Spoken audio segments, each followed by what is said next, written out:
រឿងអាចកំបាំងត្រពាំងជើងព្រៃពន្លឺព្រះអាទិត្យរៀបអស្តង្គតបានបន្សល់ទុកនៅពណ៌ក្រហមឆ្អៅដូចឈាមគ្រប់ដណ្ដប់លើផ្ទៃមេឃនៃភូមិដ៏ដាច់ស្រយាលមួយដែលនៅក្បែរនោះមានទីតាំងអាចកំបាំងមួយដែលអ្នកស្រុកហៅថាត្រពាំងជើងព្រៃត្រពាំងនេះមិនមែនជាត្រពាំងទឹកធម្មតាសម្រាប់ស្រោចស្រពកសិកម្មនោះទេប៉ុន្តែវាគឺជាកន្លែងដែលពោរពេញទៅដោយដើមរាំងនិងដើមផ្កាឈូកព្រៃដុះណែនតាន់តាប់ហើយទឹកនៅក្នុងនោះមានពណ៌ខ្មៅរងឹតជានិច្ចទោះបីជាមេឃស្រឡះយ៉ាងណាក៏ដោយរឿងរ៉ាវអាចកំបាំងបានចាប់ផ្ដើមឡើងនៅយប់មួយខណៈដែលខ្យល់ជំនោរត្រជាក់បក់មកប៉ះស្លឹកឫស្សីឬសូរវិចយុវជនម្នាក់ឈ្មោះសុភ័ក្រដែលជាអ្នកចំណូលថ្មីមិនសូវដឹងរឿងរ៉ាវតំបន់នោះបានសម្រេចចិត្តដើរកាត់តាមមាត់ត្រពាំងដើម្បីទៅផ្ទះវិញឲ្យទាន់ពេលកាលដែលគេដើរកាន់តែជិតដល់មាត់ត្រពាំងសំឡេងសត្វយំដែលធ្លាប់តែកង់រំពងបែរជាស្ងាត់ជ្រោមដូចគេចុកមាត់ជំនួសមកវិញនៅក្លិនផ្កាំកាក់ក្រអូបប្រហើរលីលំនឹងក្លិនឆ្អាបប្លែកម្យ៉ាងដែលធ្វើឲ្យគេព្រឺក្បាលខ្ញាក់ភ្លាមនោះភ្នែករបស់គេបានក្រឡេកឃើញស្រមោលសំយ៉ាងអន្តែតវក់វើកនៅកណ្ដាលត្រពាំងរូបរាងនោះហាក់ដូចជាស្ត្រីម្នាក់ក្រុងសម្លៀកបំពាក់បុរាណពណ៌ស្អាតប៉ុន្តែអ្វីដែលធ្វើឲ្យសុភ័ក្រកកឈាមនោះគឺស្ត្រីនោះមិនមានជើងជាប់នឹងដីទេហើយនាងកំពុងអង្គុយលើមេឃរាំងដែលលយចូលក្នុងទឹកបង្ហាញតែខ្នងនិងសក់ខ្មៅរលុកវែងអូសដល់ផ្ទៃទឹកសុភ័ក្រព្យាយាមដកជើងរត់ប៉ុន្តែជើងរបស់គេហាក់ដូចជាមានដុំថ្មរាប់តោនមកសង្កត់ជាប់ស្របពេលដែលសំឡេងសាច់តិចបែបស្រទន់តែគួរឲ្យព្រឺឆ្អឹងខ្នងបានបន្លឺឡើងតាមខ្យល់ថាជួយយកកូនខ្ញុំចេញពីទឹកផងការបើដូច្នោះ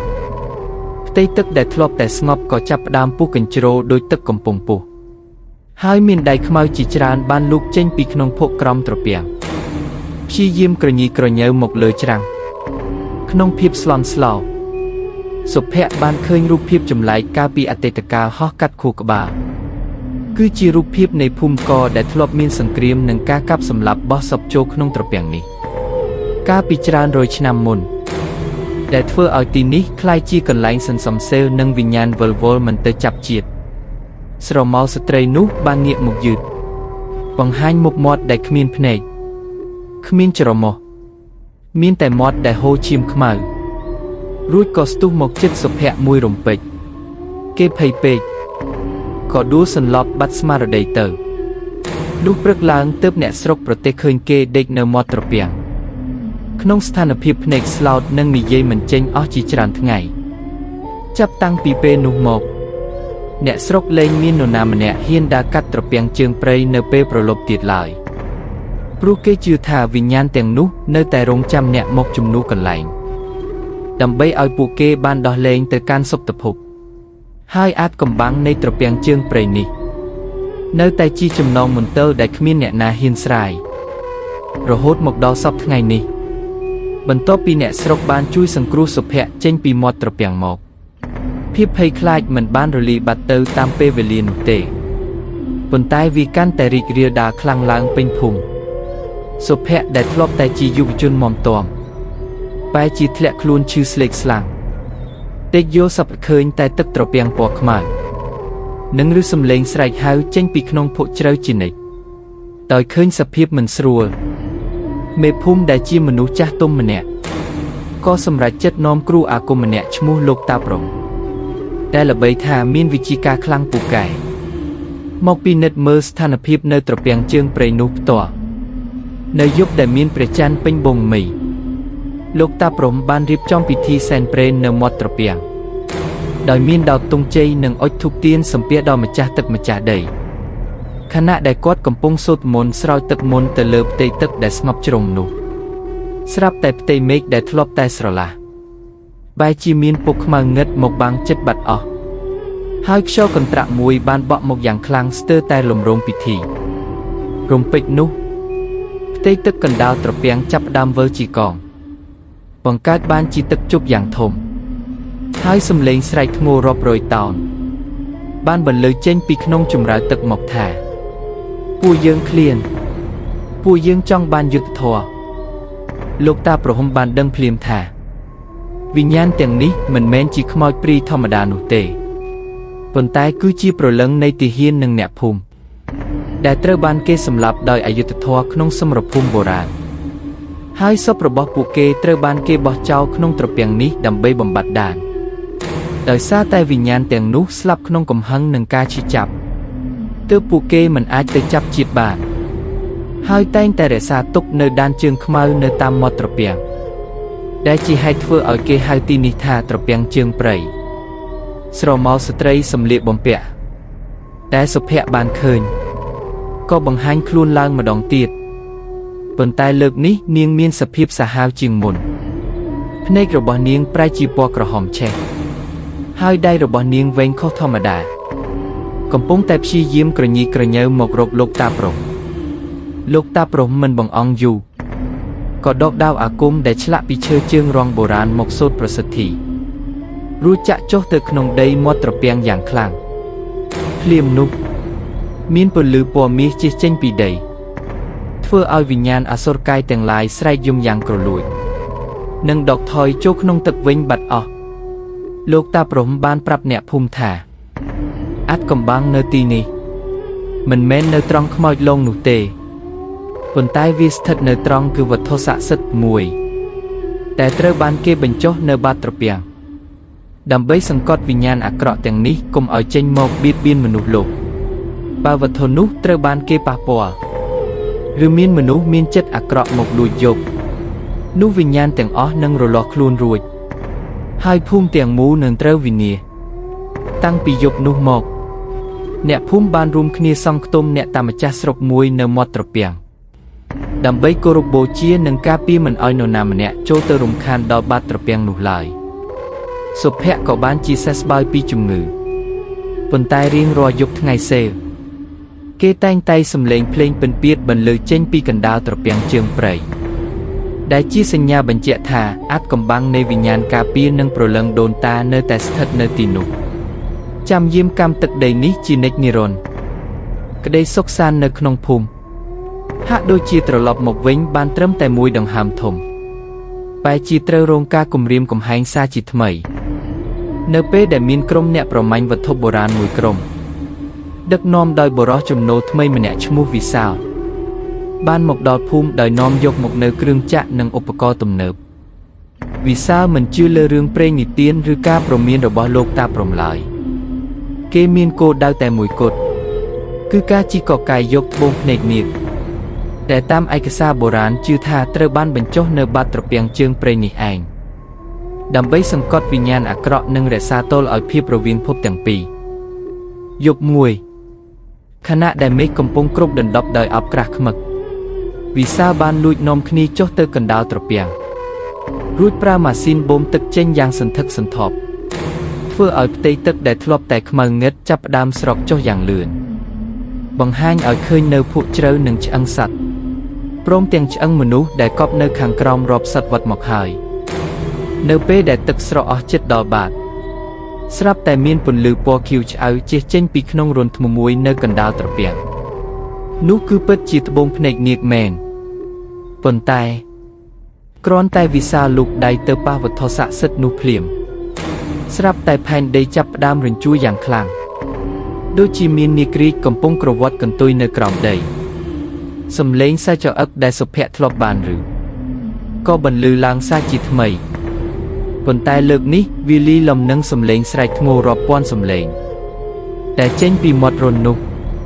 វិញ្ញាណខ្មៅងឹតរាប់មិនអស់ដែលធ្លាប់ត្រូវបានសង្កត់ទុកបានហោះចេញមកដូចជាផ្សែងខ្មៅគ្រប់ដណ្ដប់ពេញមាត់ត្រពាំង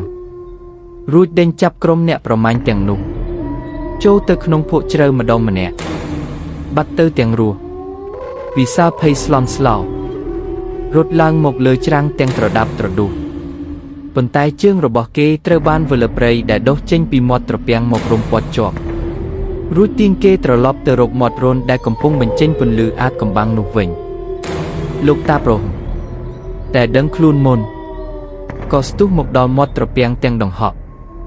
រួចស្រែកប្រាប់សុភ័ក្រដែលរត់មកតាមក្រោយថាវាហួសពេលហើយចំណងដែលសង្កត់វិញ្ញាណត្រូវបានដាច់បើមិនប្រញាប់ធ្វើពិធីបូជាឈាមនិងសូត្រមន្តបិទរន្ធនេះវិញទេភូមិយើងនឹងក្លាយជាភូមិខ្មោចមិនខាន លោកតាប្រហមបានសម្រេចចិត្តប្រើជីវិតចុងក្រោយរបស់លោកទៅអង្គុយស្មាធិនៅចំកណ្ដាលធុត្រពាំងដែលកំពុងពុះកញ្ជ្រោលរួចប្រើអាគមថ្នាក់ខ្ពស់បំផុតដើម្បីស្រូបយកវិញ្ញាណអាក្រក់ទាំងអស់ឲ្យចូលមកក្នុងខ្លួនលោកវិញរាងកាយលោកតាប្រហមចាប់ផ្ដើមភ្លឺឡើងដូចមាសរួចសន្សឹមរលីចូលទៅក្នុងបាតត្រពាំងរួមជាមួយនឹងត្បូងភ្នែកនាគនោះដើម្បីធ្វើជាអ្នកយាមកម្មថ្មីជំនួសវត្ថុស័ក្តិសិទ្ធិដែលត្រូវគេប៉ះពាល់មួយរំពេចនោះទឹកត្រពាំងក៏ហូរត្រឡប់មកវិញយ៉ាងលឿនពេញប្រៀបដូចដើមស្ងប់ស្ងាត់និងត្រជាក់ស្រេបខណៈដែលក្រុមអ្នកប្រមាញ់និងគ្រឿងចាក់ទាំងអស់បានបាត់ដានគ្មានសល់សូម្បីតែសាកសពចាប់តាំងពីថ្ងៃនោះមកត្រពាំងជើងព្រៃមិនត្រឹមតែជាកន្លែងអាថ៌កំបាំងប៉ុណ្ណោះទេប៉ុន្តែវាបានក្លាយជាកន្លែងដ៏ពិសិដ្ឋបំផុតដែលគ្មាននរណាម្នាក់ហ៊ានចូលទៅបំពានសូម្បីតែបេះផ្កាឈូកមួយទងអ្នកភូមិតែងតែឃើញស្រមោលបុរសចំណាស់ម្នាក់អង្គុយសមាធិនៅលើផ្ទៃទឹកនៅរាល់យប់ថ្ងៃសេលដែលគេជឿថាជាព្រលឹងលោកតាប្រងតែនៅតែបន្តបេសកកម្មការពារភូមិនិងគ្រប់គ្រងវិញ្ញាណនៅក្រោមបាតត្រពាំងនោះរហូតទៅរឿងរ៉ាវនេះបានក្លាយជាមេរៀនប្រដៅកូនចៅទៅរៀងមកថារបស់ស័ក្តិសិទ្ធិនិងវិញ្ញាណដូនតាមិនមែនសម្រាប់យកមកលេងសើចឬធ្វើជាកម្មសិទ្ធិផ្ទាល់ខ្លួនឡើយបើមិនចង់ឲ្យមហន្តរាយមកដល់ខ្លួនទោះបីជាភាពចលាចលត្រូវបានបិទបញ្ចប់ដោយការលះបង់របស់លោកតាប្រងប៉ុន្តែស្លាកស្នាមនៃអាថ៌កំបាំងមិនទាន់រលាយសាបសូន្យទាំងស្រុងនោះទេបន្ទាប់ពីព្រឹត្តិការណ៍យប់នោះសុភ័ក្រដែលជាអ្នកឃើញហេតុការណ៍ផ្ទាល់ភ្នែកបានចាប់ផ្ដើមមានអារម្មណ៍ប្លែកក្នុងខ្លួនគេមានអារម្មណ៍ថាត្រចៀករបស់គេអាចជឿសំឡេងខ្សឹបខ្សៀវចេញពីក្នុងទឹកត្រពាំងហើយភ្នែករបស់គេអាចមើលឃើញស្រមោលវិញ្ញាណដែលដើរវាក់វើកនៅតាមមាត់ត្រពាំងជើងព្រៃយ៉ាងច្បាស់ទោះជាក្នុងពេលថ្ងៃត្រង់ក៏ដោយយប់មួយខណៈដែលសុភ័ក្រកំពុងសម្រានលងលូកគេបានយល់សប្តិឃើញលោកតាប្រងមកឈរនៅមាត់របងផ្ទះរួចមានប្រសាសន៍ថាចៅអើយតំណែងអ្នកយាមត្រពាំងមិនអាចទំនេរបានទេឥឡូវនេះត្បូងភ្នែកនាគបានរលាយចូលក្នុងឈាមជ័ររបស់ចៅហើយព្រោះចៅគឺជាអ្នកដែលបានប៉ះពាល់ទឹកមន្តចុងក្រោយមុនពេលតាចាក់ចេញលុះភ្ញាក់ឡើងសុភ័ក្រស្រាប់តែឃើញមានស្នាមសាក់រូបស្រកានាគតូចមួយពណ៌ខៀវឆ្អៅដុះឡើងនៅលើកដៃខាងស្ដាំរបស់គេដែលវាបញ្ចេញពន្លឺរាល់ពេលដែលគេដើរទៅជិតមាត់ត្រពាំងចាប់ពីពេលនោះមកសុភ័ក្របានក្លាយជាអ្នកយាមកម្មជំនាន់ថ្មីដោយមិនដឹងខ្លួនគេលែងទៅធ្វើការនៅក្រៅភូមិទៀតហើយប៉ុន្តែគេចំណាយពេលរាល់ថ្ងៃសេលមកអង្គុយសមាធិនៅខ្ទមអ្នកតាម្ចាស់ស្រុកមាត់ត្រពាំងអ្នកភូមិចាប់ផ្ដើមសង្កេតឃើញថាឲ្យតែមានមនុស្សអាក្រក់ឬអ្នកក្រៅភូមិតែមានបំណងមិនល្អមកជិតត្រពាំងទឹកត្រពាំងនឹងចាប់ផ្ដើមឡើងពណ៌ក្រហមដូចឈាម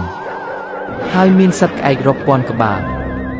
ហោះមកក្រឡឹងពីលើភ្លាមជាសញ្ញាព្រមាន